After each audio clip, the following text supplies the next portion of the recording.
Section 1. You will hear a woman making a hotel reservation over the phone. First, you have some time to look at questions 1 to 4.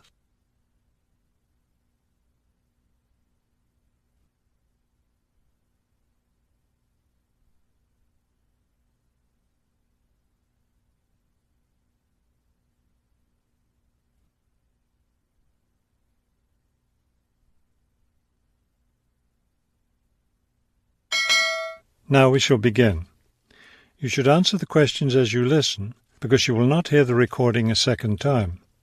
Listen carefully and answer questions 1 to 4. Good afternoon, Grandview Hotel. Yes, hello.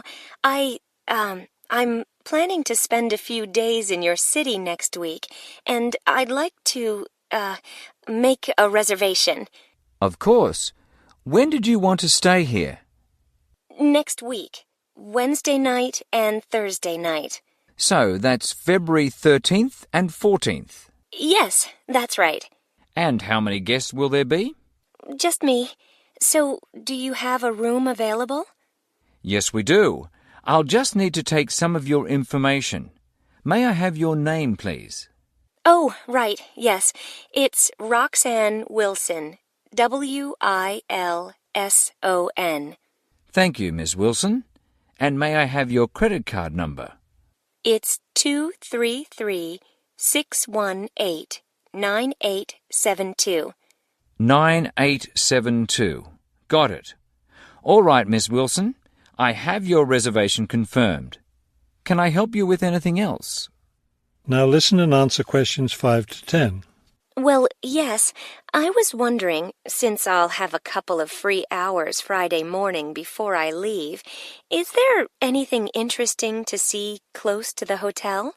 Do you like museums? The art museum's very close by. I love museums, but not art. Can't stand it. I've heard your city has a very interesting science museum, though. Yes, but unfortunately it's closed in the winter. Are you interested in shopping? Sure, I love shopping. Are there any good stores nearby? Yes, we have a large shopping mall just 2 bus stops away. You take the bus to Monument Square, and it's just half a block from there. Just look for the post office, and you'll see the mall entrance next to it. Fabulous. What about lunch? I hear your city has good restaurants. Yes, there's a nice restaurant very near. It's just across the street from the park. Sounds good. I can have lunch, then walk in the park afterwards. I have one more question. What's the best way to get to the hotel from the airport? Subway is the fastest, of course. There are buses, but they're quite slow.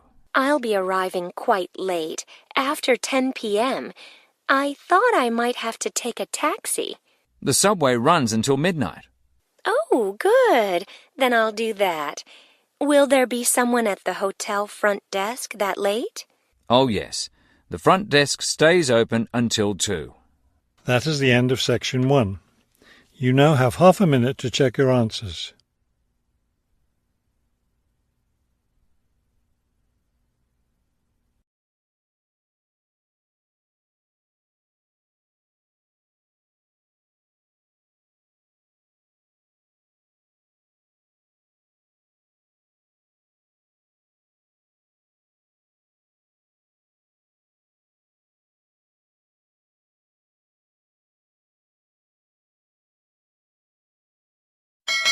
Section 2.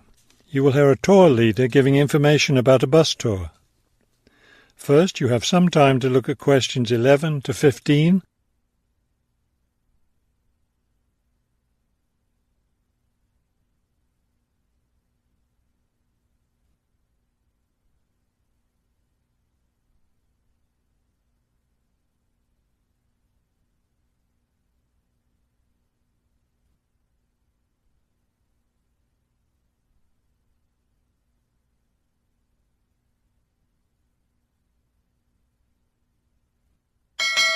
As you listen to the first part of the talk, answer questions 11 to 15.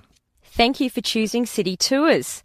The reason so many people choose our tours when visiting this city is because you can design your tour to suit your own interests. Your all-day pass entitles you to board our bus at any stop and stay as long as you like at each place. The all-day bus pass costs $18 for adults. Children between the ages of 5 and 12 pay half the adult fare, and children under 5 ride for free. Our buses run every hour on the half hour, starting at 8:30 a.m. Our most popular tour is the Centre City Tour, which goes to all the major attractions in the centre of the city. From the starting point here at the tour bus office, the bus goes to the first stop, Hill Park. As you may guess, this park is located at the top of a small hill. The next stop is the fishing docks. Following that, the bus goes on to the third stop, Bay Bridge, located at the foot of the bridge which crosses the bay. The fourth stop is in the shopping district. Then the fifth and last stop is at Green Street. Now listen and answer questions 16 to 20. There are many interesting things to do and see on the Centre City tour. At the first stop, you can enjoy a spectacular view of the bay, the city, and especially of the fishing docks, which are located at the foot of the hill. At the second stop, you can walk around and look at the boats. Fresh fish from the bay is also for sale here, since this is the place where the fishermen bring in their catch. The next stop is where some of the city's finest seafood restaurants are located, so you might want to plan a lunch stop here. You can eat fresh fish here, prepared in the traditional local way. The fourth stop is, of course, where you can do your shopping. Don't miss the opportunity to purchase some of our city's famous handmade baskets. You'll want to take several home as souvenirs of your visit to our city. Finally, at the last stop on the tour, you can visit one of the oldest buildings in our city, the theatre. This building was built over 400 years ago and is still used today as a place to see plays, musicals and other performances, as well as our annual film festival. That is the end of section 2. You now have half a minute to check your answers.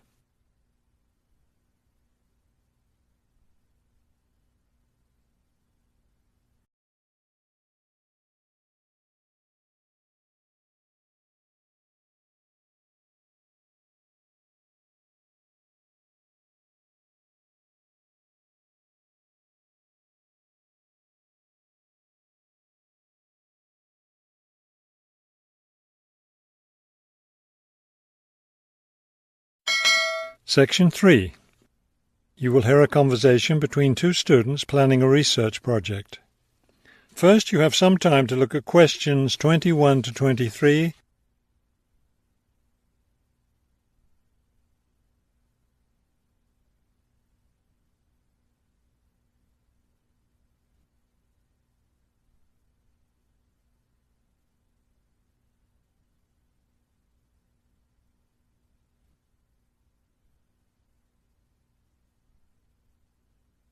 As you listen to the first part of the conversation, answer questions 21 to 23.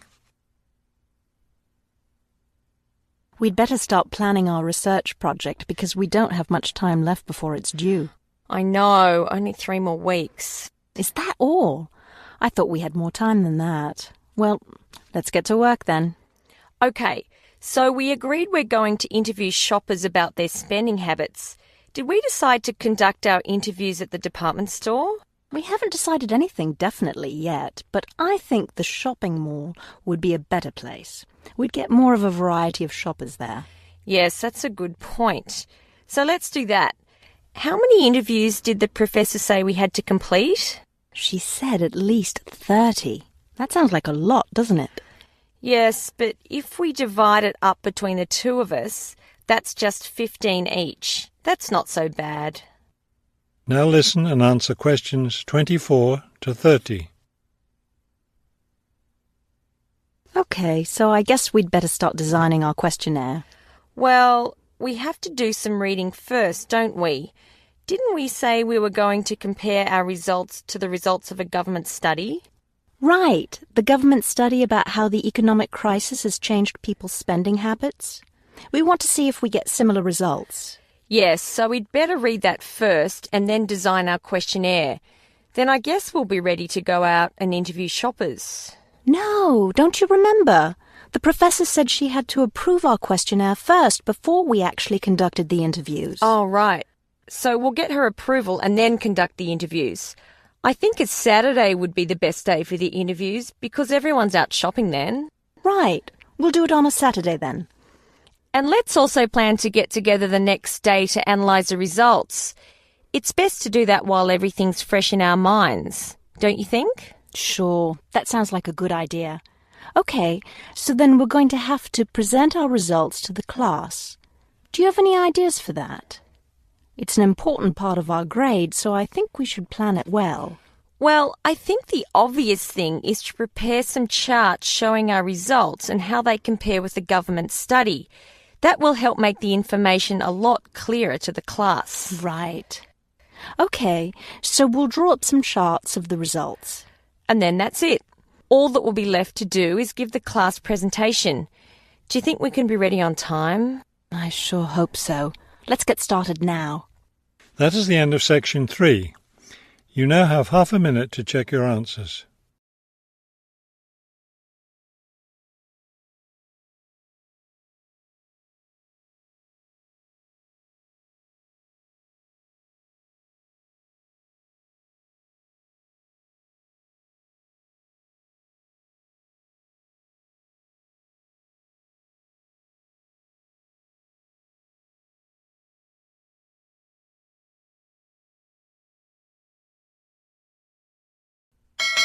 Section 4.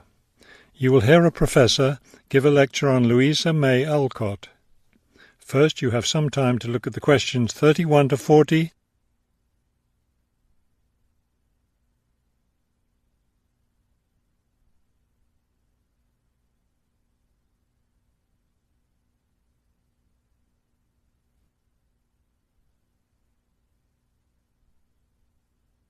Now listen carefully and complete the timeline in questions 31 to 40. Good afternoon. Today I'd like to continue our discussion of the lives of prominent American writers by talking about Louisa May Alcott, one of the best-known 19th century writers. Alcott is known for her moralistic girls' novels, but she was a much more serious individual than those novels might lead one to believe. She was born in 1832, the daughter of Bronson Alcott, who was one of the founders of the Transcendentalist movement. Bronson Alcott was a philosopher, but not a provider, and the family lived close to poverty. From an early age, Louisa was determined to find a way to improve her family's economic situation. As a teenager, she worked to support her family by taking on a variety of low-paying jobs, including teacher, seamstress, and household servant. Alcott also started writing when she was young. She wrote her first novel when she was just 17 years old, although it wasn't published until many years after her death. It was called The Inheritance. In 1861, the Civil War broke out. Alcott worked as a volunteer, sewing uniforms and bandages for soldiers. The following year, she enlisted as an Army nurse. She spent the war years in Washington, nursing wounded soldiers at a military hospital. While working at the hospital, she wrote many letters to her family at home in Massachusetts. After the war, she turned the letters into a book, which was published under the title Hospital Sketches. She also wrote numerous romantic stories, which she sold to magazines. Around this same time, she was offered the opportunity to travel to Europe as the companion to an invalid.